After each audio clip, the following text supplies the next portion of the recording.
Hello, everybody, and welcome back to OMB Reviews. I am the critic who is a cynic. How is everyone doing this evening?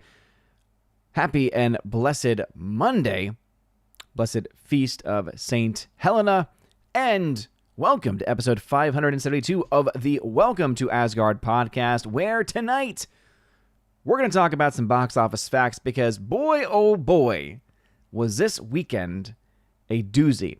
Not only do we have the further dropping of Fantastic Four, confirming even more so how much of a flop it is, the reminder that the film was shot in the United Kingdom, where we do get tax return information, meaning that $200 million budget that's being thrown out there and reported as fact, as gospel by the trades, is likely a load of bunk, as every other film that they have shot in the United Kingdom, specifically from the MCU, has cost at least $100 million more, including tax credits, including the tax discount credit stuff that they get.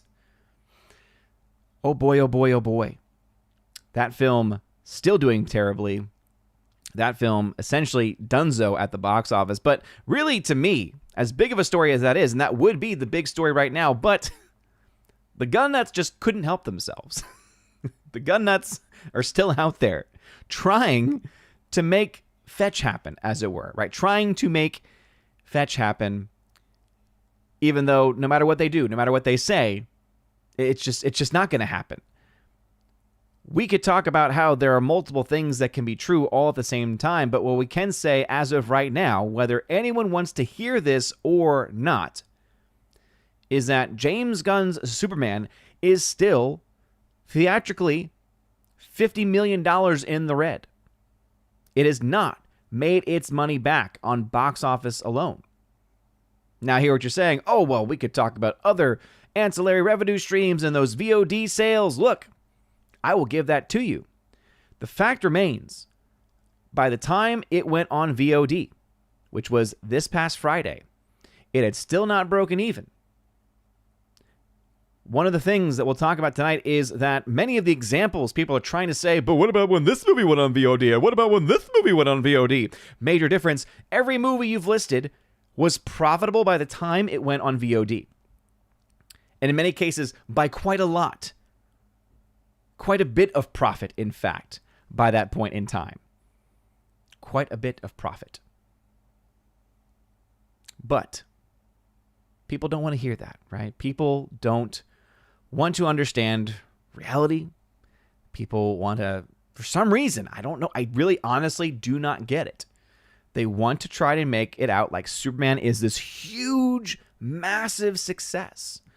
And look, if we're talking long-term profitability, hey, I'm right there with you. It's going to make profit long-term. There's no doubt about that at all. None whatsoever. It's going to make profit down the road, no doubt. But is it the massive hit that you claim that it is? You're trying to make it out to see? No, it's not. And again, we can look at the fact that in less than 35 days, it was put on demand. When the director himself said, oh, I didn't even know when Peacemaker was coming out. And again, we can argue, oh, well, he's not in charge of or this or that. He's the head of the DCU. He is the head of that universe. So for him to be the guy that says, oh, I didn't know, that's a bad look. And then what is the excuse given? Oh, well, Peacemaker. So either he's lying because he's basically saying it wasn't my decision, and yet he's also saying it's because of Peacemaker, which is his show. Or is he just blowing smoke once again? I think what we can all, at least, hopefully, if we're being honest, agree, is that James Gunn was not the right guy to take on this role. At least the way in which he is handling it right now. He is way too public. He is way too accessible. And he's way too inconsistent. And too much of a liar to really be trusted in any way. But anyway, for some reason, the chat pop-up thing that I use is auto popping up member comments.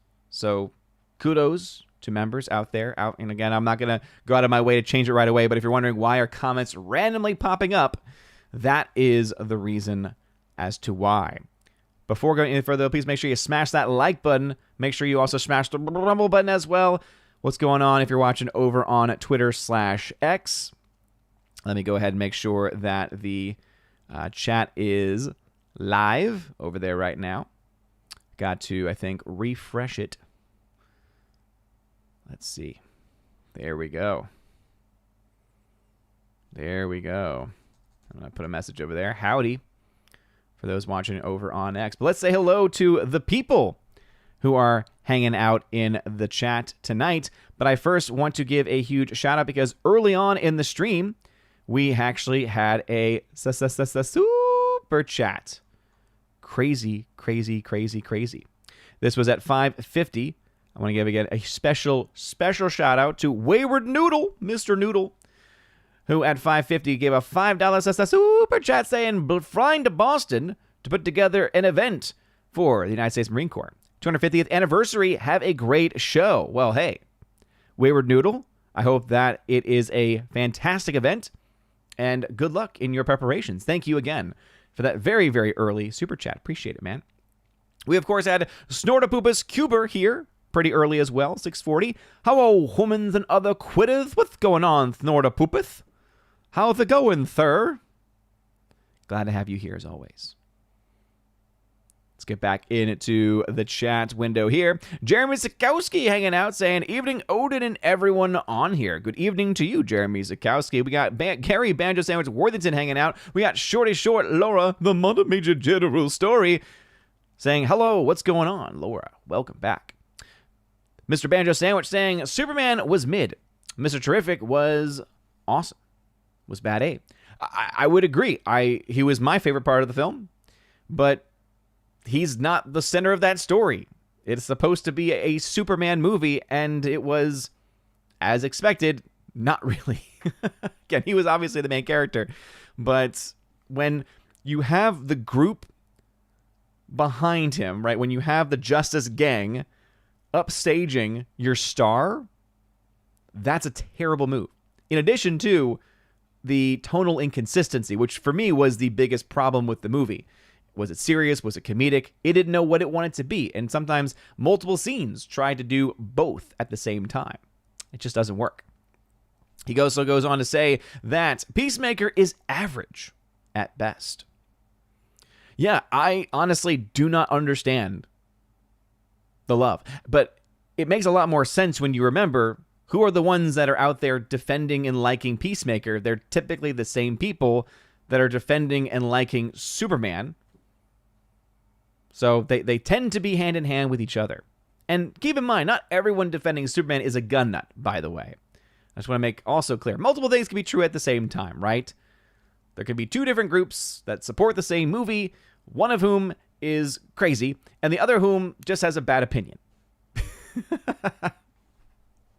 All right, anyway, Justin CF21 721 tagged to say, hail Odin, interesting to hear that Fantastic Four and Superman leaving theaters this week. Actually, Superman is not leaving theaters this week. I don't know, Justin C. I feel like this comes up every now and then. Neither of them are leaving theaters. Neither of them are leaving theaters, okay? If you mean like their numbers are going down, that's not surprising because they've both been out for several weeks now. So that's actually very common to lose theaters. But it's still going to be in theaters. So I don't know where you got that information. So that's just not accurate. Disney to hold a 90-day theatrical window. Good luck, Disney. Doesn't seem to be holding out well or working well for you. Also, The Bad Guys 2 hitting VOD tomorrow. That was fast. Well, yeah, it's just not doing anything. So basically, The Bad Guys 2, I think, is a great example of the situation going on with Superman, right? Bad Guys 2 was greenlit because the first one did pretty well, right? It came out, it was, I believe it was still some, COVID era restrictions would have been going on at the time. Let me go ahead and I unfortunately have to use Box Office Mojo because the numbers is just too slow. And the numbers was messing me up on it messed me up on Sunday yesterday because the site was crashing and it just wasn't updating. Again, at this point, I feel like they need to have servers that can, withstand whatever traffic it is that they're getting. But if memory serves, the bad guys made, what, $250 million globally back in 2022? So I would say that's far enough removed from COVID to use that as an excuse. But yeah, it made $250 million, right? $97 million domestic, $152 million internationally is what the original film did. Now, even then, that to me is not really quite enough to say, oh man, we got to greenlight this sequel fast. Because yes, it was profitable, but it wasn't like this massive moneymaker. And I said this weeks ago, and I still hold to it. It very well could be that the reason why they greenlit it so fast is because it did well enough in theaters to make profit, again, to make decent profit there alone. And then when it hit VOD, it must have also been very, very lucrative as well. And so that is why it took them only a few years to get the sequel out there. But as of right now, the sequel is sitting at $57 million domestic, $60 million international, $117 million globally. And yeah, they're already pulling it from theaters. You mentioned it's going on VOD. It's going to be online. So they're clearly recognizing, and this is exactly what I think is also happening with Superman, that this is just not really doing it. Now, again, big difference being Superman did indeed make over $500 million. It's getting very close to and will cross $600 million. Because it's on VOD now, it's not likely to hit $700 million, which was a possibility long term. Again, kind of a, we'll see what happens, because that international hurt the film so much that the chances of that happening were very little. I mean, the domestic was also slowing down quite a bit already. And so because of that, you were already seeing the film, likely tapping out around 650 at most. That, again, is a lower number than Man of Steel's unadjusted numbers for the people that get triggered over inflation. Also, I love how now inflation is like the big no-no. You can't talk about inflation. Oh, so it's okay to talk about inflation when we're going after the MCU and when we're going after other films, but with this precious movie, for some reason, we can't bring up those legitimate things. Ah, I see. Again, whichever direction you want to go. Do you want to go ticket sales? Same story. Millions less people seeing this movie. That's a fact. Whether you like it or not, it's a fact. This film cost $225 million. That is what they have put out there in the trades. I've made very clear, I don't trust that. I understand that, the document that they put the $360 million budget on wasn't really a firm, here's what we are spending. It was more of a, here's what we plan to spend. Okay, I'll grant you that. But I'm sorry, you're going to tell me that they said we're going to spend $360, and then in reality, they only spent $270? Because again, tax credits would bump that down to $225. That would mean the total actual spend would have to be closer to $250 to $275. If you're overestimating by $100 million, I'm sorry, that sounds like tax fraud. Again, please, if there's other data out there but that shows the same forms being filled out by other films and other studios that has been off by that much, I would like to see it. I'm very much open to that kind of information. I don't think you're going to find it, but again, if it's out there, please, I would love to see it being presented. Until then, all that we're left with is a film that, even if you assume the $225 million budget, and even if you're very generous and say, okay, let's take in typical marketing, not what they've been reporting, but the typical marketing spend. How do you get to your total cost? You get your total cost. This is the average. This is the typical spend for a movie's budget and for the marketing cost together, right? So the total cost is typically budget times 1.5. That'll get you your total cost. That gives you your budget plus your marketing. The way it typically works is if you spend $200 million on budgeting, you're going to spend an additional $100 million on marketing.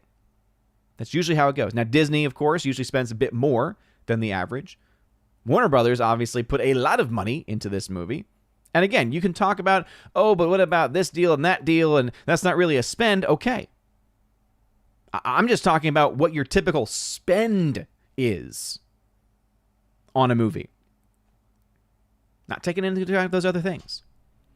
But again, people like to use all the excuses, and basically they're using the Tony at deadline scenario. Remember when Tony, a couple years ago, was trying to say the most profitable films of the year, and somehow the Seth Rogen TMNT movie got in his list of most profitable movies, and then you actually looked at the data and said, well, wait a minute, you're including things like studios paying themselves money, and then for that movie alone, you included merchandising sales. And anyone who was honest said, I'm sorry, what? You just can't say merchandising sales for this one movie alone and then just leave everything else out there. Not to mention, I know that Tom Connors, huge Ninja Turtles fan, has mentioned before saying they were already on pace before that movie came out to have a record-selling year for the old original toys, for the old original stuff, not the new stuff. So you can't even really account for marketing or really account for the toy sales for that one specifically. So it just seems like everyone and their mother is trying to come up with this perfect scenario of how this film is so much better and bigger than anyone could possibly imagine. And I'm not saying it's a massive catastrophe. I'm not saying it's losing the studio hundreds of millions of dollars. Those have never been words that I have said. The only thing I'm arguing against is the perception that the gun nuts and the fans of this movie, for some reason, are trying to build up about it. It's a false perception. It's not true. Everything about the data in front of us, and as I said, I'm pretty sure that budget is lowballed. Everything that we're given in front of us says, guess what? This film hasn't made its money back. And just like the example that I just pulled up there about The Bad Guys 2, Bad Guys hasn't made its money back either. And the studio looked at this and said, you know what? Bad Guys, this is not making the money that we wanted to. Let's switch it over to VOD because at least we can get some more money back. You get about 80% plus sometimes on those returns, right? Studios get a much bigger percentage of any sales for those services, right? So if you buy it on again, Apple might be different because Apple obviously is going to probably take a little bit of a higher charge there, but in general, the rule of thumb from everything that I've seen and read has been about 80% or more is what you can expect to get back on VOD sales. And that's for the studio specifically. So the Bad Guys, they're looking at that. They're saying, you know what? Hey, we can at least get some more money back and maybe we can break even on this. Different scenario for a film like Jurassic World, which people have brought up because, again, Jurassic World, that was already profitable. So instead, it's a different scenario for them. They're saying, okay, look, we could still keep this film out there, but hey, it's slowing down enough. We've made our money back. That's a big key factor. We've made our money back. We've made a pretty good amount of profit so far. Let's now capitalize on that. And sure enough, what's happened? They've made even more money. And the film has continued to hold well, too. Now, some are saying, well, what if that happens with Superman? The big difference is that Superman, at the same point in time, was not profitable and was about $50 million in the red. So the reasoning and justification for a move like this, two very different reasons.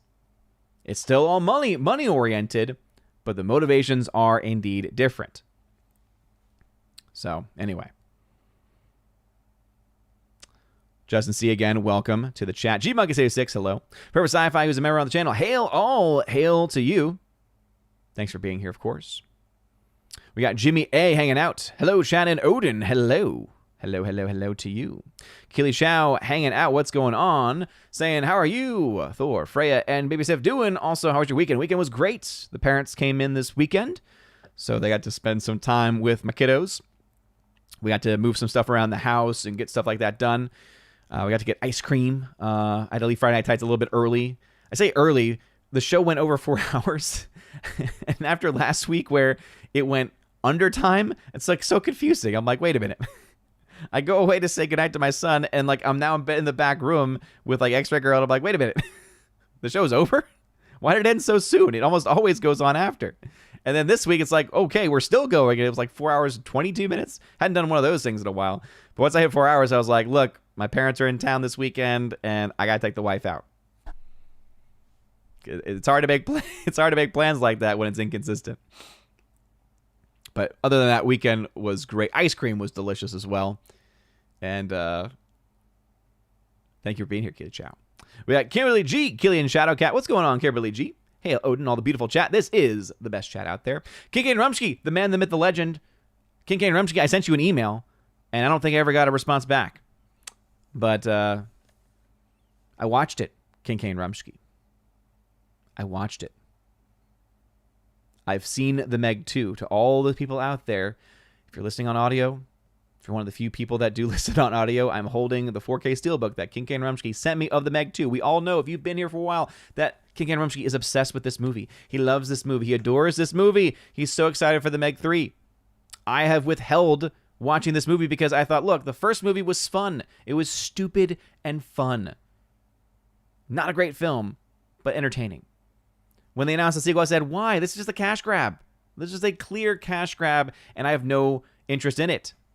After having seen the film, I still stand by that this was a clear cash grab. However, it was also very entertaining. Much more entertaining than I thought it was going to be.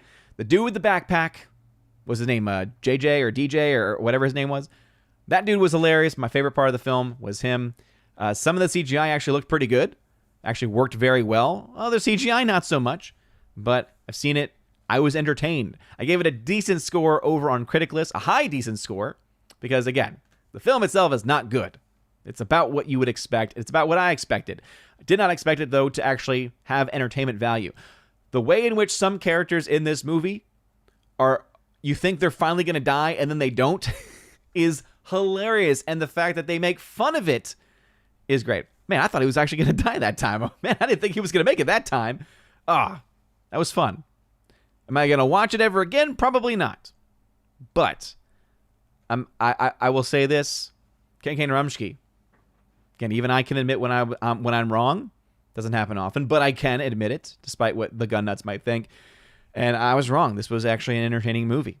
So, and I'm happy to say, this is the big thing. I'm happy to say that I've watched it. I did not feel like my time was wasted watching it because I was laughing quite a bit. So, Kincaid Rumsky, thank you. Now, back to his comment at 7:31. He says, is it just me, or does it feel like you literally just had your 500th episode? I know. The fact, the shows are flying by. Like, again, every week I'm like, man, 570? I mean, in no time it's going to be 600. And it's going to be, like, within the next couple of years, it's going to hit 1,000? My goodness. It's just crazy how long this has gone on for. We have 42 people watching. Smash that like button, please. Gary of the Banjo Sandwich Worthington saying, the UK was Gotham, and now Spider-Man is being shot here also. Yeah, dude, I tell you, and keep in mind, Spider-Man is Sony. That's a Sony product. And Sony is usually better at spending. Usually. Right? They can get pretty high in the spending, but they're usually a lot better than Disney. That's most, that are better. Now, I say that, remember, Disney does pay 25% of the budget for that movie. That's the part of the deal that they have. Disney pays 25% of the budget, gets 25% of the box office profits, whereas Sony gets 75%. So that's why when people say, well, Sony was a big movie, yet that didn't really get much for Disney, especially when they've got the massive losses. Let's see. The Morak at 7:33. What's going on, Morak? He is a member here on the channel saying, hello, Odin. Today was our son's first day of school. Where did the last 17 years go? Oh, Morak, dude. Wow. Yeah, I'm like in those early stages still because, my kiddo, he'll start kindergarten next year. He's got one of those birthdays where he is like missing the cutoff by a solid month plus. So it's just not worth putting him in too early. So he'll start kindergarten officially. So yeah, I mean, that's going to be a big day. And so now it's like we're actually this early on having to like actually apply for kindergartens and stuff. And it's like, oh my Lord. But man, that's awesome, dude. Congratulations. But I know it's like one of those like bittersweet things, man. So congratulations. Phoenix, what's going on, man? He says, thank you. Superman 2025 is a flop, period. Yeah, so again, Phoenix, we're going to be honest, okay? And that's the thing. People, again, this is where the gun nuts, I think, have a screw loose because I think they're hearing me say the movie is a catastrophic failure and that it's a massive flop. That's not at all what I've said. What I've said is that based on the data that has been given to us, based on all relevant data we have in front of us, the movie is 50 million in the red. And it's just gone on VOD. And it was earlier than their typical 45-day theatrical window. And it was definitely not the long-term run that people like James Gunn, were saying it was going to be. Apparently, he was even on social media talking to people, like I think it was like a Threads conversation about how there were a lot of people saying, man, we really want this to have a long theatrical run. And it was like kind of like a, yeah. Apparently it's not doing well enough for that. And this is where it goes back to those international numbers. Look, two things can be true at once. Yes, it is true. You don't get a whole lot back on that international number. That's absolutely true. But perception can sometimes be a very powerful tool as well.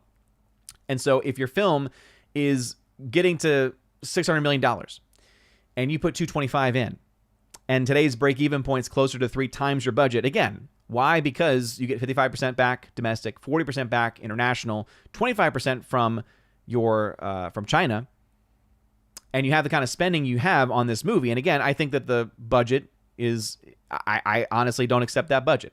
Look, you can say everything you want about how, oh, well, the people behind it, they are frugal with their spending. They are very careful with their spending. Okay, you can say that, but there is still that document out there.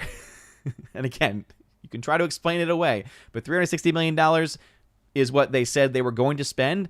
It's hard for me to accept that they were off by $100 million, because that's about where they would need to be off by with the tax credits to come into account to bring that cost down to 225. I'm just saying.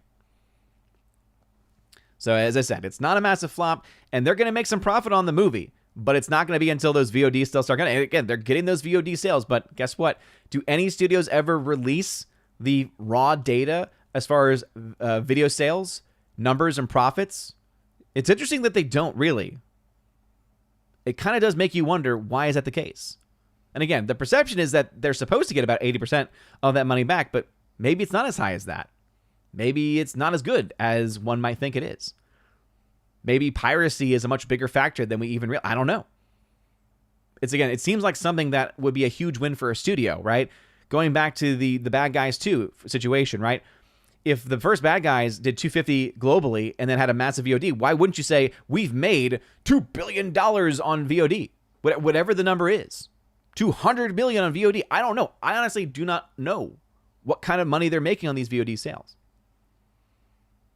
But I'll say this. I think that Superman has made enough for VOD to be able to fill in the gap, at least if the current numbers are true. If it's not true, I still think they're going to do it. I still think it'd be possible. It's just that the profits are going to be much lower. And again, I keep going back to the same point. My main argument that I've had now for months is this movie is not the huge hit that people are saying that it is. It's just not. And if you think that rated R Peacemaker, which James Gunn himself has said, oh, this is what ties things together, and for some reason people think, oh, but that you don't have to see it to understand Superman. That's not what I just said. I didn't even mention Superman. I'm just talking about the DCU. It's been implied very, very heavily that this is what makes sense of the DCU versus DCEU stuff. So, yeah, it's crazy. David, what's going on? Welcome. Andrew Hayes, thanks for tagging, saying, hello, good sir. How was the start of the school year for you? It's my school's first day of the semester. Dang, dude. Yeah, we are starting our second full week. We had one full week last week, so we're starting our second full week this week. Kigan Rumsky saying, do you get the feeling James Gunn is just going to make DC movies with all the no-name characters? I mean, maybe. Here's the honest thing. With this kind of a start, I don't think it gets better from here. I really don't. Because again, what is coming up? What is the future? What is the plan? Based on what we're seeing, it seems like the plan is, well, whatever script's done, that's what's next. That's not a very good plan. It's like, yes, it's good to have a finished script, but you also need to have your films connect in a way that actually makes sense, that actually can build audience. So based off what we have right now with Superman, it's leading now into Peacemaker. Okay, I don't think Peacemaker is going to be the thing that brings... The reason why a lot of that money came in for Superman was because of the kiddos, because it was marketed much more towards the kids than anything else. Even though I wouldn't bring my younger kids to that, because there was some stuff in there that was definitely not kid-friendly. There's that one very, very harsh line about Superman as an alien that he says, not family-friendly. And then there's also the Green Lantern middle fingers that come to mind. It's like, young kids, probably not for that, but hey, younger kids. Maybe the teens are the ones that it was for. Who knows? But are they going to then go on to watch Peacemaker on HBO Max? You might have some, but I think streaming has kind of shown us that it's hard for people to be convinced to do homework. And you can say, but it's not homework. It's not homework. James Gunn has made these connections. He's been trying to build this up. And again, this is what he has to do. He's trying to sell it. So why wouldn't he? Why wouldn't he say, oh, well, hey, Superman's going to VOD because of Peacemaker. All right? He's because of Peacemaker, because they're connected and because we're trying to really build on this. It's like, oh, the energy of the kids, that's what you're trying to build on for your rated R show? Okay, sure. So who knows? We'll see. We'll see what those ratings are for Peacemaker, if it's any better than the first season. Again, I could see it being I could see it being a bump. I could see that happening. But then after that, you got what? Clayface? And then eventually, is the next mainstream DCU movie going to be Supergirl? With the image of Supergirl last being drunk? Okay. Good luck selling that. There's Lanterns, obviously, which I think is a show, right? That's the thing. There's so much confusion because we've got Matt Reeves' The Batman, which is not a part of the DCU. Clayface, which I think is not a part of the DCU either officially. Is it elsewhere? I don't know. It's supposed to be a horror genre. That could be cool. I'm actually one of the few that's excited for a Clayface series or show, whatever it is going to be. But the connections, they got to be there. And they're just not. Justin C. Sad for the crews now that Marvel is leaving production in Georgia for the United Kingdom. R.I.P. Terrence Stamp. Yeah, seriously, that kind of, I feel like it kind of just got lost under the noise of the weekend. But yeah, Terrence Stamp passed away, so definitely may perpetual light shine upon him. Yeah, huge name. Huge name. And I would agree. I mean, because honestly, that was Disney's out in many ways. Was making more films here in the United States because then they could actually hide how much money they're spending. Because for some reason, we don't get full numbers in the United States. Or we don't get nearly as accurate data, it seems, from the United States as we do from the United Kingdom. It's kind of crazy. Let's see. Forever Sci-Fi 735, who is a member, says, Superman is a James Gunn self-insert. So I'm guessing that his wife treats him how Supergirl treats Superman at the end of the movie. Dang, son. He said it, not me. Geek True 64 saying it's old. What's up, Geek True 64? Welcome back. Loved your last, was it the August shelf video? It's great. Jimmy A, not as much I feel like coming out that I wanted to buy this time around though. Jimmy A saying here, James Gunn is like the one uncle that thinks he's hip and cool with the kids. I mean, I will be frank here. This is just anecdotal. This is my own subjective view of things because I do teach the youths out there, right? And it's like that teenage demographic. So I do know of at least a couple of that level that love the movie, that were so excited for the film, that are loving what James Gunn is doing. So that sentiment is real. Now, as passionate as they are, here's the thing. It's like one or two in a mass of 100. So it's like, okay, you're right. There are some that are passionate about it, that are in that demographic, that are part of the, what, is it even Gen Z still, or is it the Gen Alpha? I don't know. Maybe it's still the Gen Z Zoomer demo, where, yeah, you've got a bunch that are passionate for this, no doubt. But the numbers are just not there. And again, this is just my own experience. This is not using data in any way. So again, I just wanted to put that out there. So it is true that there are some that are very much drawn to the film and to what he's building. But they're a very small number. So take that for what it's worth. Geek Truth 64 saying, best thing in theaters this week, Shin Godzilla and Ninja Turtles 1990. Yeah, I would say that's a fact, for sure.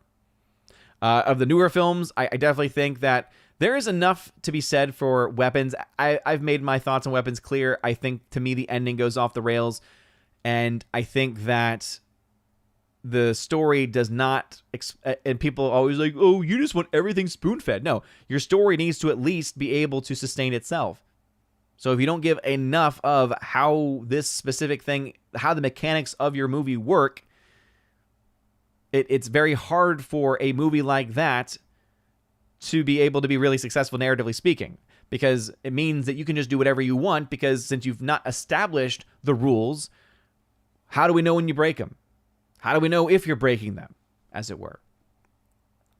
Michael Brigette's, what's going on, says, hey, Odin, saw Shin Godzilla in the theaters this past weekend. It was fun to see it on the big screen. Also good to see it made more this weekend than its domestic run back in 2016. That's cool. I like that. Yeah. Shin Godzilla was a lot of fun. Again, I did not see it theatrically, but I did get to see it after the fact, and it's a fun movie. It's like, those are the kinds of movies I wish the MonsterVerse was. And I know I'm going to anger my MonsterVerse fans that have stuck around, because that's another crew and group that just hates me for some reason, right? Because I always try to be honest with the numbers on those movies. Basically, the only reason why those films were ever profitable is because of the deal that Legendary had in China. But we don't even know what the deal was.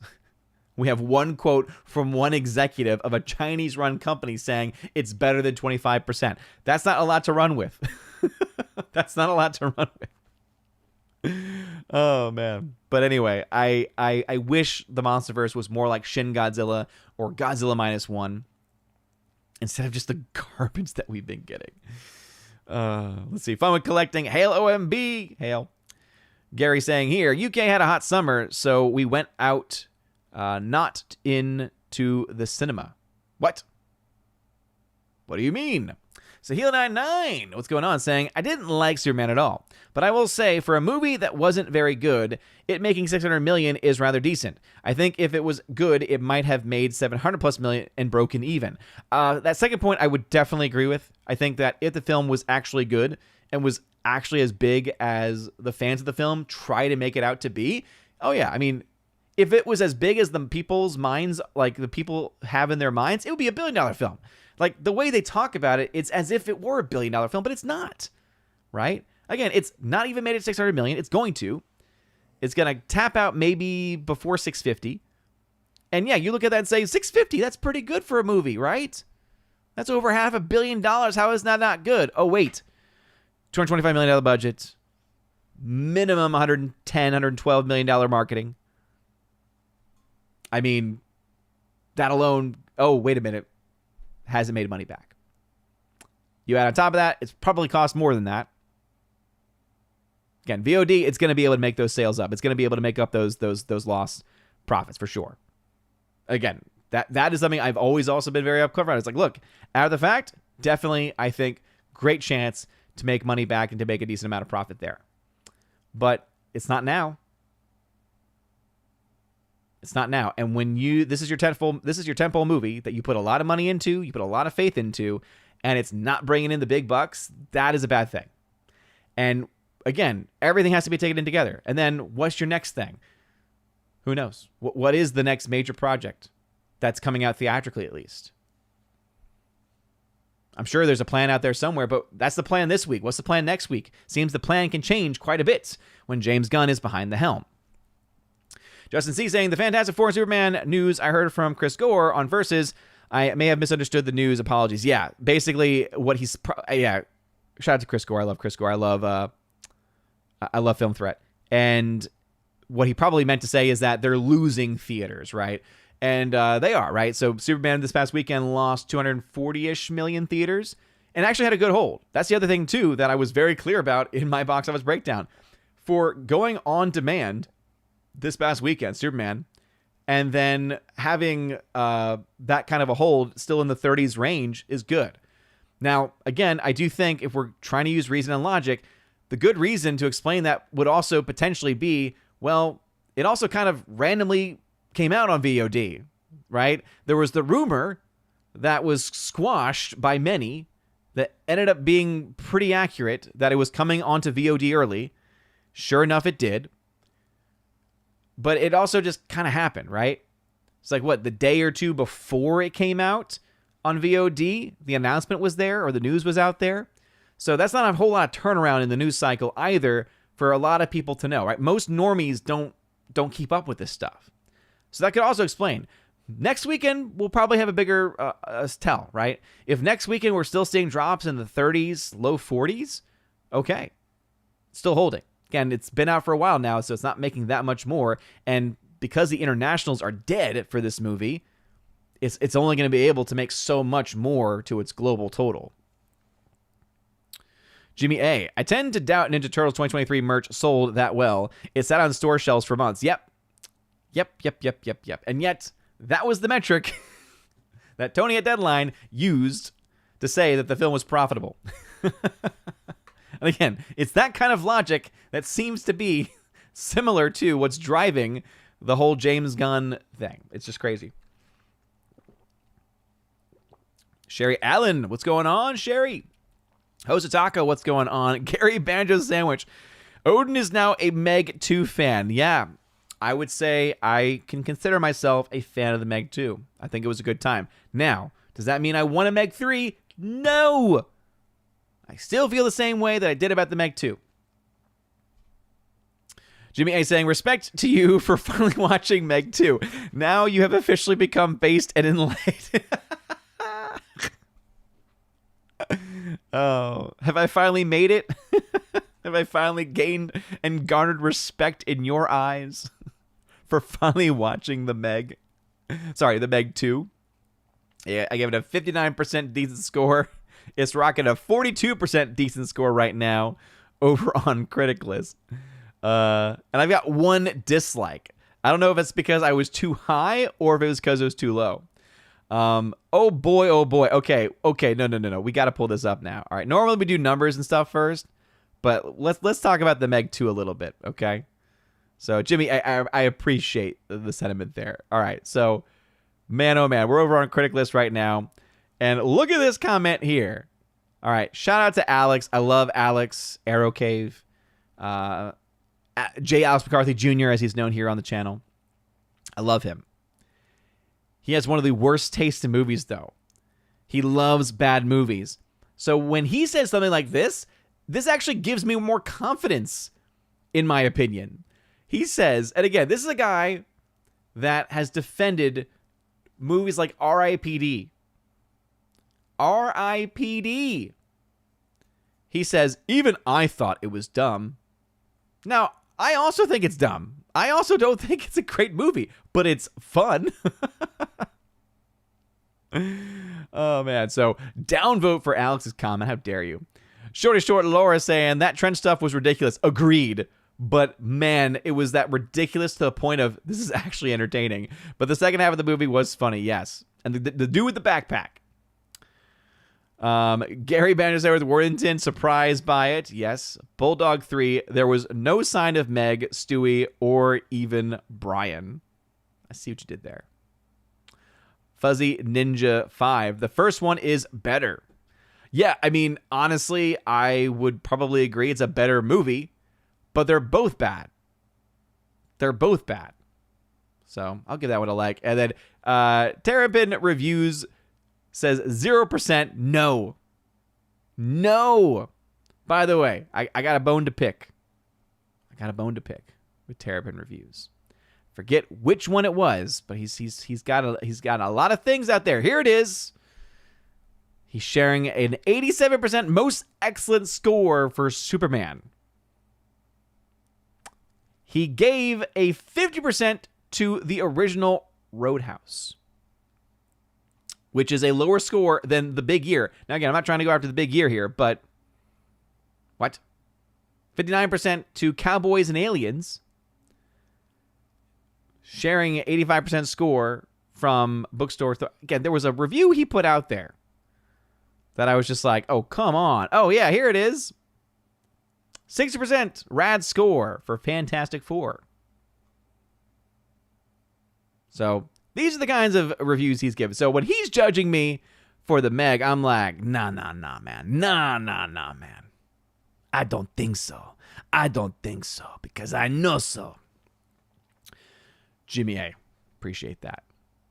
Kagan Rumsky, sorry, I did not see your email. Knew you'd like it. Even the bad acting can be funny. Again, not all bad acting can be funny. This one, because it was trying to be comedic. That's the thing. Like, if it was trying to be serious, it wouldn't be good. But they really laid into the comedy element, man. Guy saying, hey, Odin, how was your day? What is your take on John Campia's take on inflation? John Campia is, again, just by saying John Campia, whatever his take is, it's probably garbage. So if you're referring to, and again, that's, dude, haven't you brought that comment up before? Is that about is that like referring back to the whole, Dark Knight and Batman Begins argument, or is that a different one? And again, if he's trying to use inflation, or if he's trying to say, oh, you can't use inflation, bruv, even if you don't want to use inflation, even if you get triggered by that word, for one, it can't hurt you just because, hey, it's okay, Johnny boy, it's okay. You can like your movie still. You can like your little Superman movie. No one's saying you can't like your Superman movie, John, okay? You can still like it. You can't create your own reality, though. So the thing is that whether you're looking at inflation or ticket sales, less people have seen this movie by a large margin than even the DCEU stuff. And that fact is important because the argument that, again, at least I'm making, is that this film is not doing as well as those movies and that it is not as big of a success as people are trying to make it out to be. I don't see what's factually wrong with these comments. Geek64 saying, I thought the Meg 2 was a disappointment. The first one is a fun shark movie. Meg 2 is a Sharknado level entertainment. I thought Meg 1 was far better. And again, I would agree. If we're talking about it objectively, yes. Subjectively, I had a darn good time with the Meg 2. Again, the dude with the backpack, there's something about that guy that just had me going. When he started to pull out the spin kicks, oh man, I lost it. The spin kicks were just, chef's kiss. Justin C. I recently saw Weapons, enjoy the narrative style, but definitely a horror film. Is it odd that I found the audience in Weapons laugh more than my audience for The Naked Gun? Well, especially towards the end, I think that there's a lot of reasons to see that. Jimmy A., the real question is, can we get Odin to watch The Meg 3 when it comes out? I know we can do it. No, please don't. Oh, please don't. Jose Taco, what movie are you looking forward to this year and next year? Okay, I thought that was first, like, trying to step at Meg 2. This year's really been a disappointment because my most anticipated movie was Nobody 2, and it wasn't good. And again, by that, I mean, it was decent. And that's bad. Like, this is a film that should have been like, yes, this is like a John Wick 2, 3 situation, right? But instead it was, not really what I wanted. I wanted a lot more. And again, there's good parts to it. There's a lot of things I like, but the more I think about it, the more I don't like it, to be honest. I'm probably going to have to bump my score down, actually. Gave it like a bare rad score. I think I might have to go decent. Let's see, Malcolm gets saying, I know you have the rivalry with Tony of Deadline, but he did a really good article this weekend on breaking down the film Americana and its box office. Don't throw him a bone. How dare you? Jimmy A. For some reason, Superman is being given back some premium screens like Dolby Cinema this weekend. It won't do anything for box office, but still interesting nonetheless. Again, that's a studio thing, though, right? That's not like the theaters are saying, oh, this is the movie that's going to make the most money. That's hey, theaters, let's make a deal. Let's get our film, because it's the bookers that do that, right? It's the bookers that send out, hey, here is the deal that we have with the studio. Here's what the expectation is. Hey, our deal, the 2 weeks is over where Disney needed to be in the premium screens. So now we can put X, Y, or Z in those screens instead. Jimmy A. Parents love to take their young kids to movies that aren't supposed to be seen. Deadpool Wolverine is a prime example. Oh, agreed. And I judge those parents every time. Forever Sci-Fi is a member saying James Gunn is making the new DC universe for James Gunn. Yes. And the Gun Nuts. Don't forget the Gun Nuts, okay? Because they're loving every second of it. And so for some of them, they are former Snyder bros. Some of them are even fans of Snyder stuff. That's what's surprising to me. I love, though, how people just assume that I'm hating on this movie because of some nostalgia for Snyder. It's like, I hated Snyder stuff too. I'm an equal opportunity hater here, guys. Because those films had their own problems. Forever Sci-Fi. Terrence Stamp was so much fun in Yes Man. Ooh, yeah. I forgot he was in that. Hardwick, I've been listening to the Word of Promise audio Bible this year, and it has Terrence Stamp as the voice of God. Michael York is the narrator. Richard Dreyfuss plays Moses. Oh, that's a pretty good voice cast. Keely Chow leaving early as always. Jimmy A, I enjoy the Godzilla vs. Kong movies, but yeah, Godzilla Minus One is clearly better than those. Shin Godzilla 2. Rob D, tell me if you agree, he says. A well-written film, you can't come up with a better solution to the plot yourself. A poorly written film, you could think of a better solution without trying. I mean, I think there's a lot to be said there for sure, but not exclusively.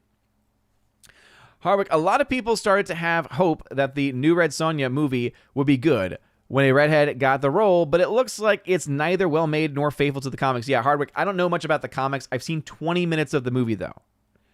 And what I can say is that it is a PETA, animal rights activist fantasy of what a whatever she's supposed to be superhero thing. I don't know anything about the comics. That's what it is. Because the whole beginning part, it's literally a conservationist, let's save the animals, let's save the planet style. And no bueno. No bueno. Shorty Short. My mother-in-law was watching a Monsterverse marathon Sunday. She, like me, really enjoyed the big gorilla punching the angry lizard in the face. To me, it's on the same level like the joke we have on Friday Night Tights where it's dinosaurs. Like, that's basically what's going on here. It's like big monsters fighting. Woo! I just no. Can't. Jimmy A, can we now officially say Meg 2 is better than most modern MCU movies now?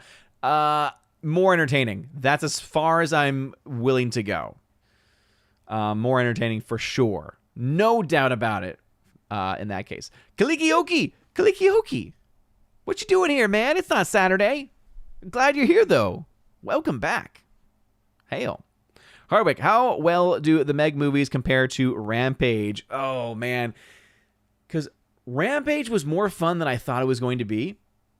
Sorry, I got a random notification. Rampage was a lot more fun than I thought it was going to be. When you have The Rock yelling, George! Oh, it's so funny. I think the Meg has moments that are more entertaining. I would say it's been a long time. I've only seen Rampage once. I only thought it was worth seeing once. I only think that the Meg films are only worth seeing once too. But since it's the freshest in my mind, I think the Meg 2 is actually funnier. But that's just me. Kimberly G, they should just drop the whole inflation narrative and go with ticket sales only. That will shut them up. That's the thing, though. They will find something to complain about then, because I think the argument they're trying to make is, well, but the COVID and people have been trained and movie habits are different now and people are watching it at home and we don't have those numbers and it's actually probably even... So basically, all they can do is cope themselves into a non-confirmable hole. Because they can't confirm how many VOD sales there are. They can't confirm how much profit's been made on VOD sales or any of those things. And that's where they want it to go, because then they can just sit back and say whatever film they like is a success, and whatever film they don't like is they don't care. Whereas for me, it's like, no, a film is a success or it's not a success. And when you have things like, for instance, F1, every time I talk about the movie, I say, guess what? Theatrically, it was a flop. That being said, the studios involved probably are walking away with money, not because of the film's success, because it cost way too much money to make, but because Apple made a deal with Warner Brothers, and those deals are worth a lot of money. That can make that could potentially, again, we don't have those numbers, and that's why I can say even then it could potentially make up for the lost revenue there.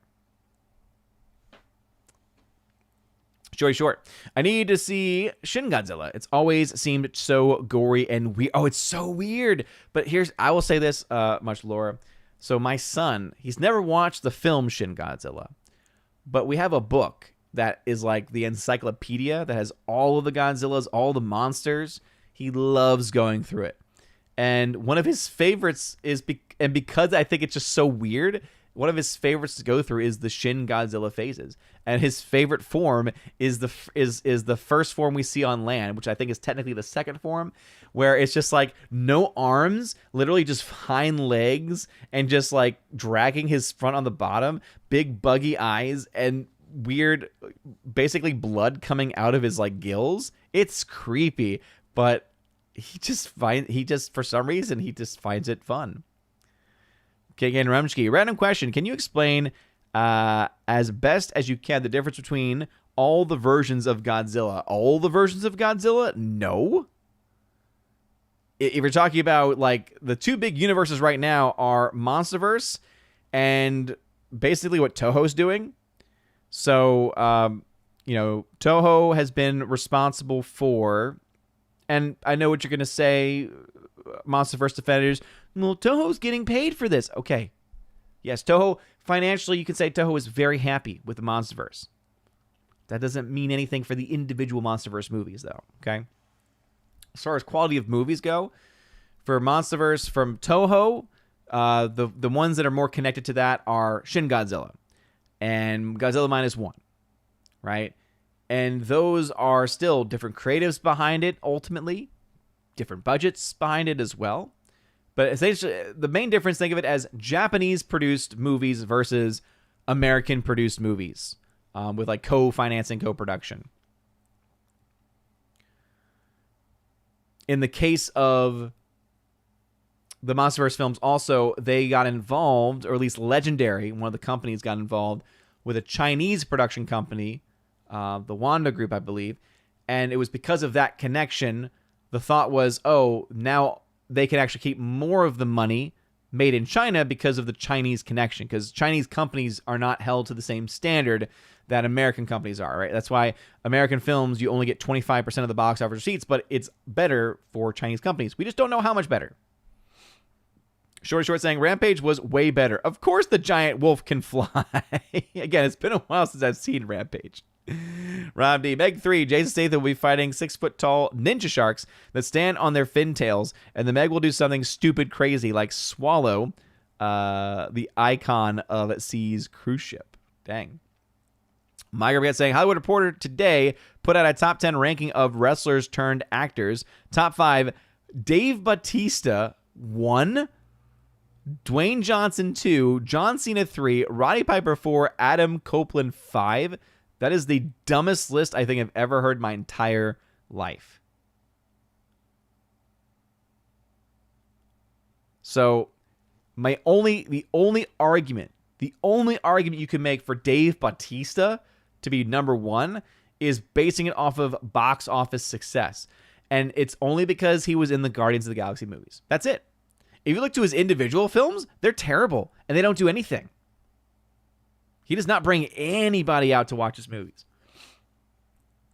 But he gets cast as one role, which honestly is not well acted.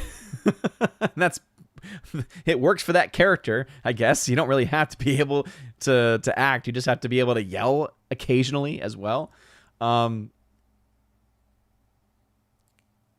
So, oh goodness, yeah.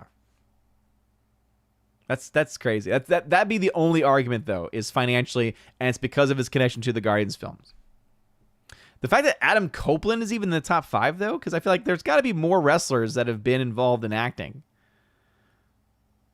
Like I would actually put even CM Punk in an above category because at least he was in a good show. It was a very, very small role, but his supporting role was actually good, and it was actually in a good show, in the show Heels. Justin C. Are you into popcorn buckets? Contemplating whether to purchase the Jaws Shark Bucket for the 50th anniversary, $43. I like them in concept, but yeah, they're a bit pricey for me. So yeah. And I think because I just wasn't able really to get started, the only one I ever really wanted was the Dune popcorn bucket, because the Dune popcorn bucket was just so silly and so ridiculous. The Batman one was really cool. The Jaws one is really, really cool. So basically think of it as like, do you think it has enough value that you need to have it? If you don't feel like you need to have it, don't buy it. Because that is quite a bit of money. It is quite a bit. Shorty Short, you need to show him Dark Crystal. All those dark fantasy movies of the 80s, Secret of Nim. Yeah, it's so hard for him to try new stuff. The newest film that we've just gotten into, and now he's obsessed with it, is Lego Batman movie, which I always forget how funny that film actually is. I did not like the Lego movie. I love the Lego Batman movie. Black.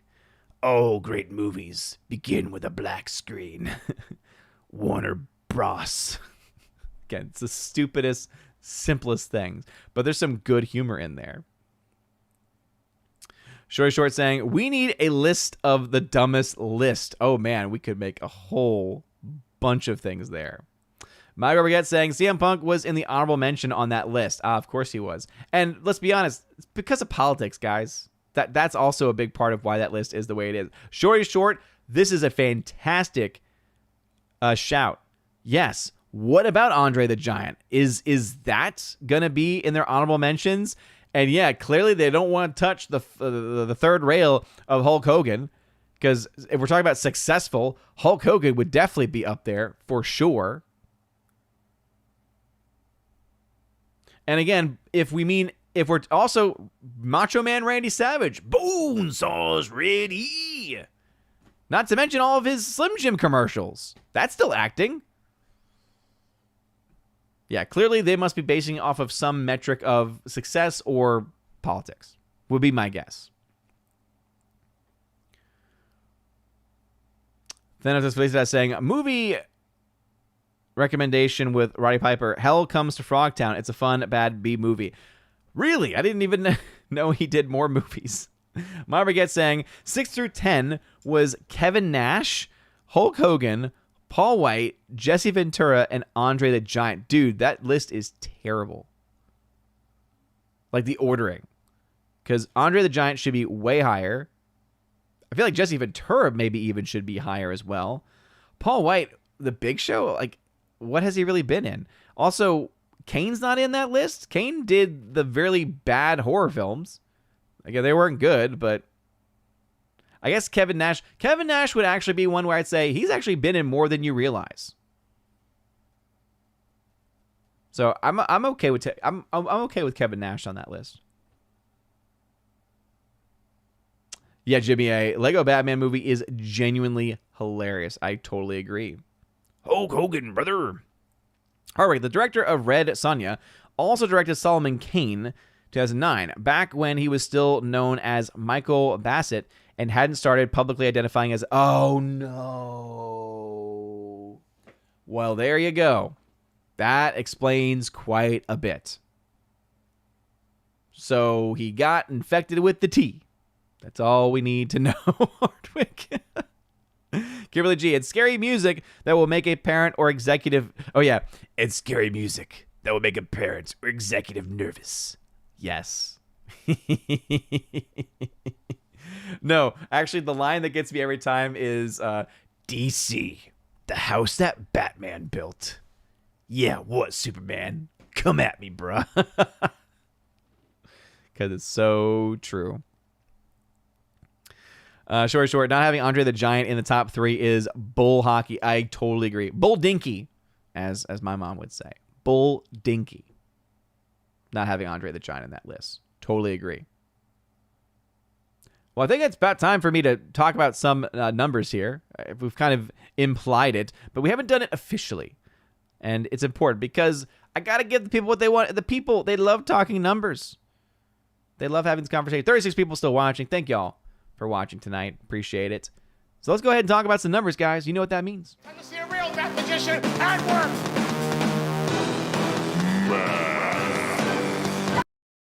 That's right. It's time to see a real math magician at work with some math. All right. So as you can see on screen right now, Superman 2025 has made $594 million at the global box office, with a massive discrepancy between its domestic and international run. Domestically, still making a little bit of money, made about $5 million this past weekend for a total of $340. So this movie is right now pacing to get to $350 million by either end of next weekend or going into next week.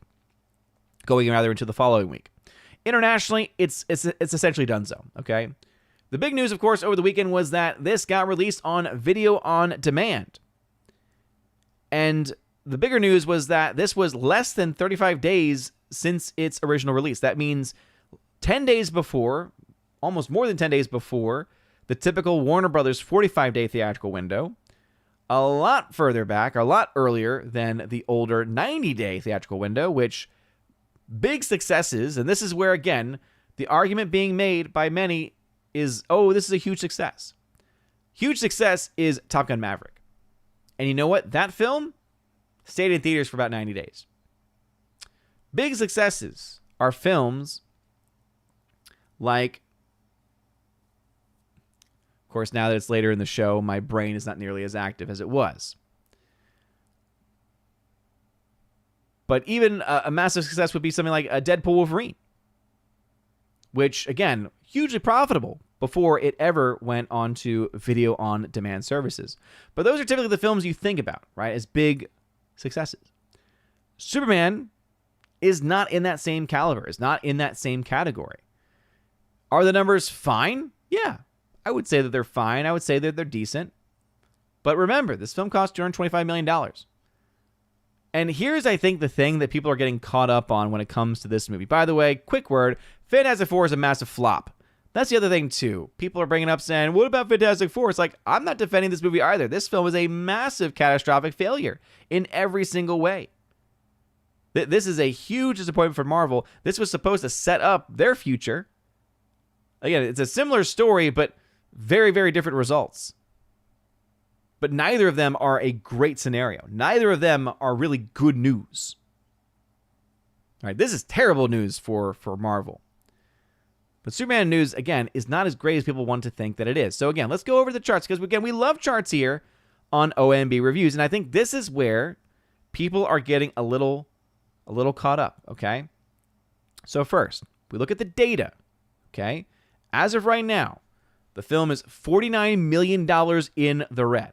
This is, again, assuming that the budget was $225. That's the number the studio has given. That's the number that the trades have, again, tried to preach as gospel. I have a line through it because I don't really trust that number. I really don't. But hey, I have it in my chart. $337.5 million total cost. That is this number here times 1.5. That is having a typical marketing spend. So that's being very conservative with estimated marketing cost. Okay? Which is why if you're going to try to get into the, well, what about this deal and that deal and things like that, that's not really a cost necessarily. It's like, okay, guess what? There's a billion things I could list as additional costs and a billion things that you could list as additional gains. And so let's just say, hey, maybe the total net spend for its marketing was about an average, was about normal. Could we at least say that much, right? So $337 million is the total it needs to make back.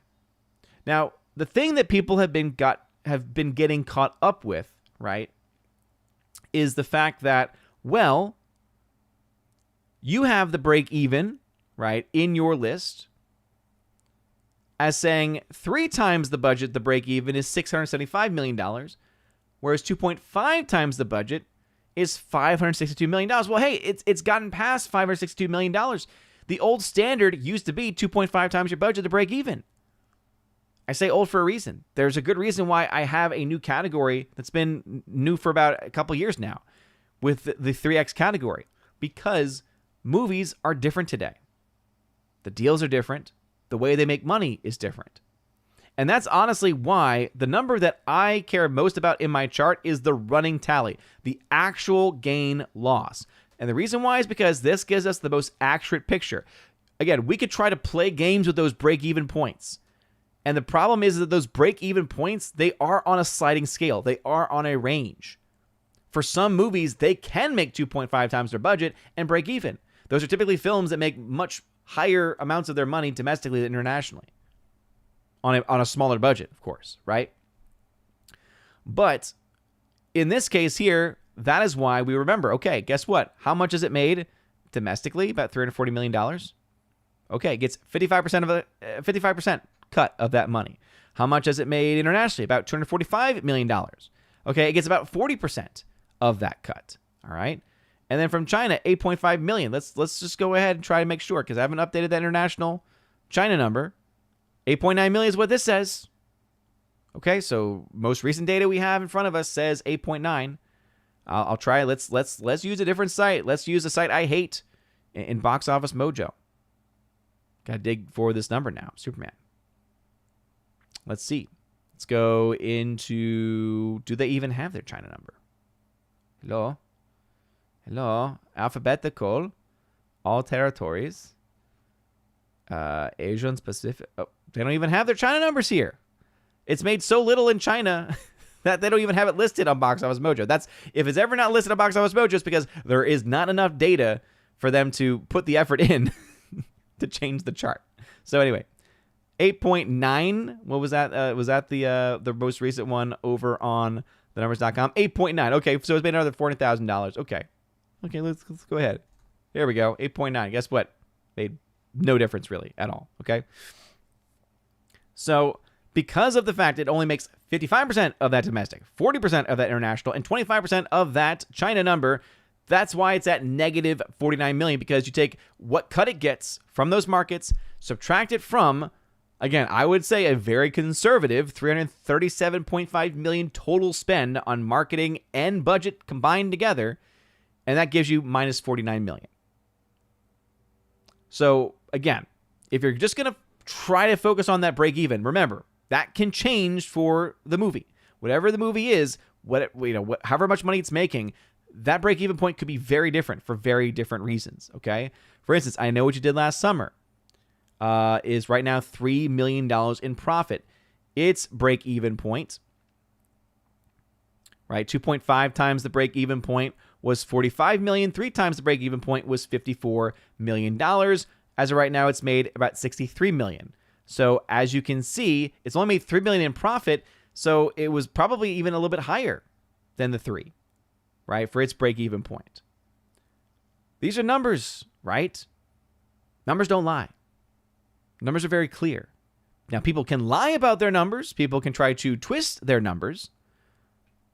But hey, what we have in front of us tells us, guess what? Superman has not made its money back yet.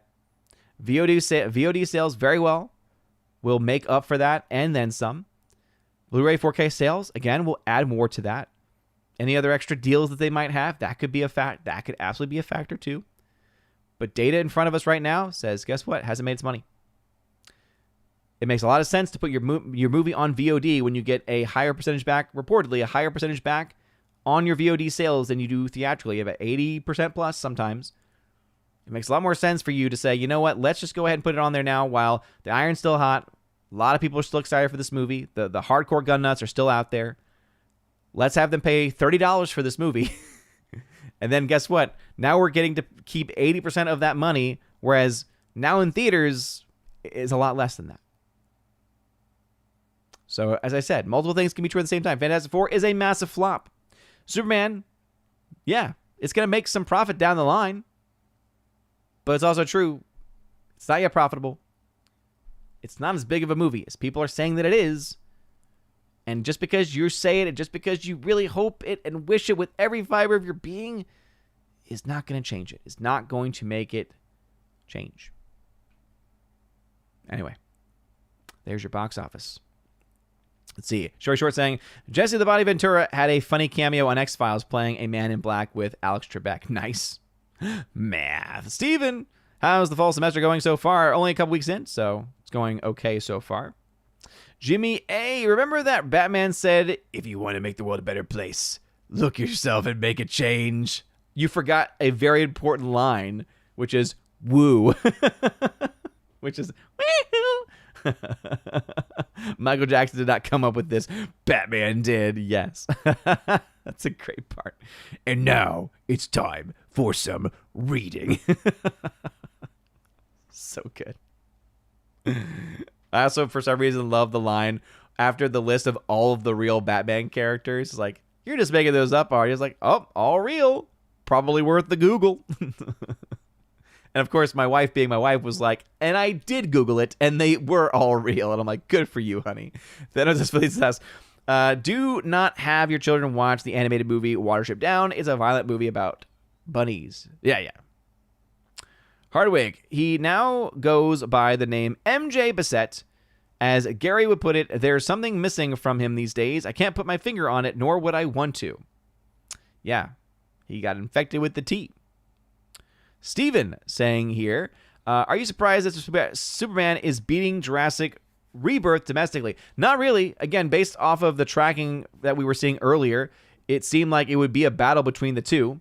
So, again, am I surprised? Maybe, because I thought Jurassic World had a pretty good chance of, legging out. Now, what's going to be interesting to see is what happens going forward, because now that Superman is on VOD, again, I think that news came in a bit late, so we'll really see next weekend if there is any impact on the box office for that. But Rebirth has been on VOD, I think, for a while too, and guess what? That film is continuing to have strong holds. So as of right now, Superman's got an $8 million advantage. So yeah, I could definitely see Superman edging out against Rebirth and winning that domestic battle. But it's going to be barely winning, and then it's not even close internationally. My lord, it's not even close internationally. So that's why if any of the gun nuts are going to try to bring that up as a huge win, it's like, okay, you want to bring up Jurassic World, we can go there. Doesn't look good for you guys, though. Geek64 saying, still sad that Fantastic Four is doing so bad because it's the first MCU movie I liked in more than half a decade. Yeah. And again, I also thought that it was probably one of the better things they put out there. But that's the thing, is that we can only really look and view that movie in comparison to what's come before. So yeah, in comparison, it looks like Shakespeare. In comparison, it looks fantastic. But if you compare it to Captain America Winter Soldier, like if you compare it to some of the best MCU films, it doesn't even hold a candle. That's the big issue. Short saying, has your son seen Bat Bad on YouTube? I don't think so. No. His big, because we try to limit YouTube, because first off, we only let our kids watch stuff on weekends. We're very, it's been very from the beginning. It's like, look, we want to try to limit screen time as much as we can. So the only time they ever get a tablet is when we are on a massively long road trip. Like if we're driving to St. Louis, like 6+ hours away, then we'll have tablets ready to go, that kind of thing. And then we only let them watch stuff on the weekends. During the week, no TV, no screen time. And the thing that he's into though is Danny Go. And there's some Danny Go stuff that I actually do like. I like that the concept is trying to get them up and moving. He doesn't do that one as much. We tend to watch more of the animal stuff, which is really cute. Like they go to rescue shelters and stuff. Victor Fontaine, you made me go look on Amazon, and the Lego Batman 4K was half off for $12. I bought it. Victor Fontaine, we have a problem, you and I. We buy too much physical media, and we can't say no to a good sale. That's pretty dang good. Yeah, $12 right now for the Lego Batman movie on 4K. Oh, that the other joke I love is in the Phantom Zone with the little cube is like Mr. Batman. I can't stop saying Batman. Hardwick. Red Sonja also does the we'll give you a few minutes of the original costume, but give the characters dialogue about how bad it is and how bad you are if you like it. Oh, goodness. Yeah, I got 20 minutes in and I was giving up. Steven, so I start my third year of college, my third college year this fall semester, and I'm almost done. Any recommendations when it comes to preparing fall semester? I'm taking your advice, taking break with multiple. Good. Yes, good. Focusing on myself and getting back in shape past my classes. Yes, that is what you should be doing. Yeah, that is the advice right there. Stay focused, my friend. Geek Truth. Fred as a 4 wasn't top tier MCU, still had problems. Honestly, I was pretty frustrated with how terribly they understood and utilized Mr. Fantastic's power. Oh, yeah. It was sad. And, Sue Storm basically taking on Galactus all by herself. That was also something that was again, I'm all for the whole strong mom, because we don't really get a whole lot of positive family stuff going on. That's why I did like a lot of it was in many ways pro-life. Again, not blatantly and obviously not purposefully, but there's definitely some pro-life stuff in that movie, we could say, right? Just the fact that she's having a kid, that's a big thing that you typically don't see, right? That she's a mom, right? But then they try to have the whole, oh, but she's a mom and she's still like, it's like, okay, come on. The mama bear stuff, that's stuff that I always tend to really enjoy, though, because it's like, yeah, I mean, a mama bear is going to protect her cubs, right? Is going to protect her kids. But you have to also be realistic with it, too. Steven, I was looking at Amazon, too, and saw P90X Home Extreme Workout DVD for $8. Wow, how DVDs have declined. But I feel like you can find most of that stuff online these days. Hardwick saying, have you ever seen Studio C's P90X comedy sketch? It's hilarious. No, I haven't, but that sounds good. Studio C has some good stuff. Geek64. FYI for physical media collectors, the original TMNT trilogy is getting a 4K release in December. First film is a 4K scan from the original 35mm negative. Ooh, very nice. I hope the packaging is nice. Rob D, when Hollywood finally decides to take away physical media from all of us, can they at least make all their 4Ks 95% off? No, they won't do that. But here's the thing. As long as the internet is out there, you can't stop the signal, Rob D. So even if they stop making physical media, here's the thing. I already have this film backed up on my home server for my own personal use, which is completely legit. But let's say that they do something like that. It's not very hard these days, especially, to use technology to make a one-for-one copy, and you preserve it. So that is something that the technology has now made it so that they can't cancel this stuff. Like, again, when they tried to cancel Song of the South, guess what? Song of the South sales just went up. When they tried to cancel Dukes of Hazzard sales just went up. And we have these things now. We have them preserved and backed up, and you can't stop the signal. All right, we're going to go ahead and wrap things up there. Steven's saying, your thoughts on Shrek 5 delaying and push it back now until June of 2027. I think it's going to be a huge release. I don't really care about it, though. Morak, got to take off. Thanks for the stream tonight. Don't forget to hit that like button. Yes, Morak, thank you very much. And yes, hit the like button. Steven, do you think we will see a re-release in theaters for 10-year anniversary of Star Wars Force Awakens? I doubt it. Again, is it possible? Sure. But that'd be a very bold move for them to do that. That would be a very bold move, because then they would have really nothing to hide. Like, or that they would have nowhere to hide, because then everyone would say, let's look at this re-release compared to all of the classics, all the prequel re-releases, all of the original re-release, and it would be a bloodbath. I'm just saying. That's why image alone, I think for some reason they're still trying to save face on the sequel trilogy. I don't think they would. We'll see, though. Geek Truth. If they stop making physical media, then physical media prices will go up. Honestly, no one would have guessed the insane prices for vinyl right now. Yes, but the only thing is there, Geek Truth. You are correct. But my main point is to say that they wouldn't be able to stop it, right?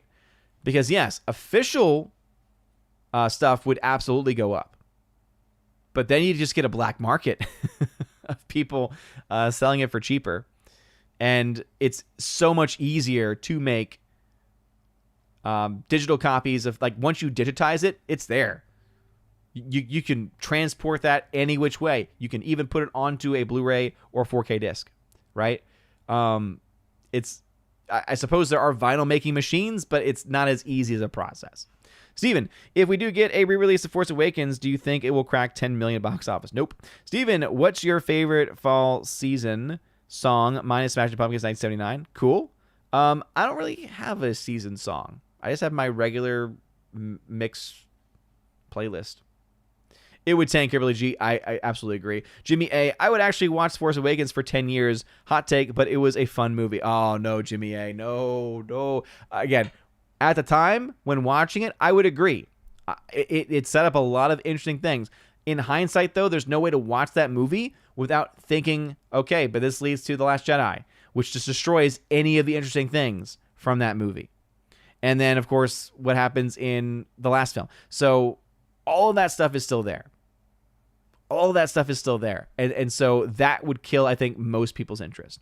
Will you review Wednesday Season 2? I won't review it. I've seen the first half of the season. It's not as good as the first. The first half so far of Season 2 has just not been as good in any way. which is sad because the first season was pretty good. Again, it wasn't amazing, but it was pretty fun. I think the casting of a couple of the characters was just not good. There's way too much Catherine Zeta-Jones in this season. She's not that great of a Morticia. Luis Guzman is a funny guy, but he's not Gomez Addams. The only casting that they did that I think actually works well is for Uncle Fester. Because I do think that, what is his name? Is it Frank or no? What's his name? SNL guy. My chat will help me.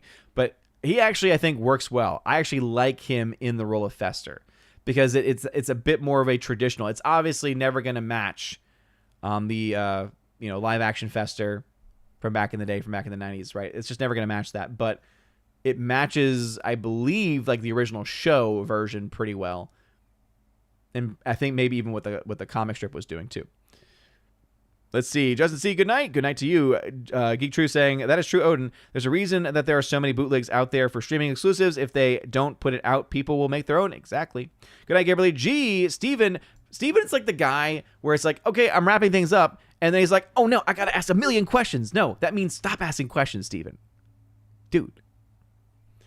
Honestly, when Force Awakens came out back in 2015, what was your reaction after seeing it the first time? Again, first time was positive.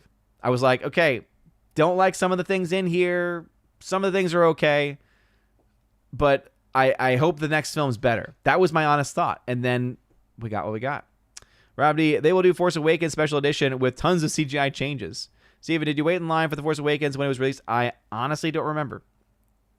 Fred Armisen, that's what it is. Frank? That was way up. Fred Armisen. Also, I like the casting for Thing. I mean, yeah. The guy who is doing Thing is doing a phenomenal job. He is, again, I think very much up there with like the original from the live action at least, because they just capture. It's amazing how much emotion that they can capture just in the hand motions, right? Harbeck, is it just me or does Catherine Zeta-Jones sort of resemble Sofia Vergara in the new season of Wednesday? Yes, I think you're right. Also, Pugsley, the young actor for Pugsley, he is a dead ringer for Raul Julia. My wife and I had to look up if he was related to Raul Julia because we thought, is that his son or is that his like grandson? Because like he looks a lot like him. That's actually a really good casting. Is the young guy that they have as Pugsley. Jimmy A, good night. Good night to you. Will Riker 94, Jackie Coogan's Uncle Fester was the best. Carolyn Jones was the best Morticia. Hey. There you go. Gives another long thing. Not even going to read it, Steven. I love you, man, but I do got to go. So anyway, thank you all very much for watching tonight. This was a ton of fun. Had a lot to talk about. Ultimately, Superman, still not the big hit people have been saying that it is. The numbers are clear. They don't lie. It still hasn't made its money back theatrically, okay?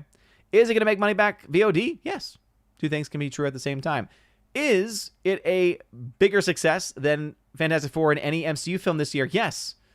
But that's like saying, okay, so this movie's losing $200+ million and yours is minus $50 million. Neither of those are good. Neither of those are great. Your prospects are a lot higher because you'll actually make your money back on VOD and such, but you're still having to make up a loss there.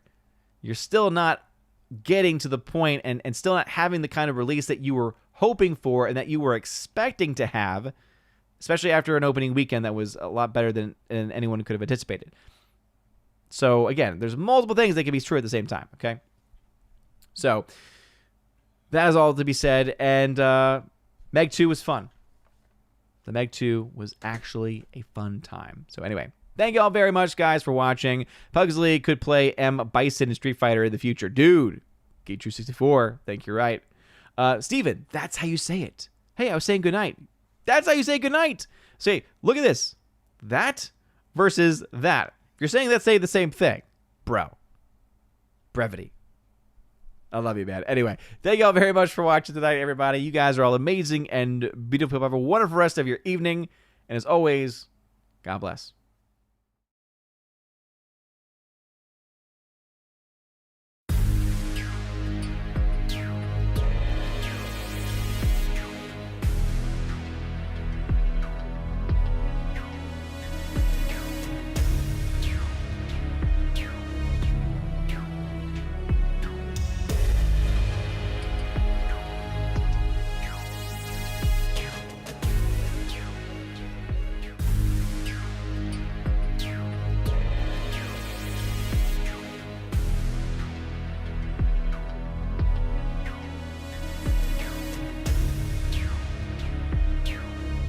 And now for a huge special shout out to all of my Chosen of Valhalla members, starting off first with my people on Patreon, Father Luca Illich and Miss Martin Muses. Check out her YouTube channel by the same name, Miss Martin Muses. Also to my Subscribestar people, Matt317. Check out his Twitch channel by the same name, Matt317. And lastly to my YouTube member, Mr. Roy. Shout out to you, good sir. And if you want your name shouted out at the end of every live stream and video, check out the top link in the video description below where you get access to that. Also, you get access to a plethora of other things. You get your name listed at the end of every live stream and video, like you saw in those names that came up before this video started. And also access to a giveaways channel that I host over on the Discord server where I give away 4Ks, Steelbooks, Blu-rays, all kinds of stuff. So check that out if you're interested in that. Also, I have an exclusive podcast that I hold at least once a month, and it's always a good time, and you get extra bonus content with that also. So if any of that sounds interesting, again, check out that top link in the video description below. You guys are all amazing and beautiful people. Have a wonderful rest of your day, and as always, God bless.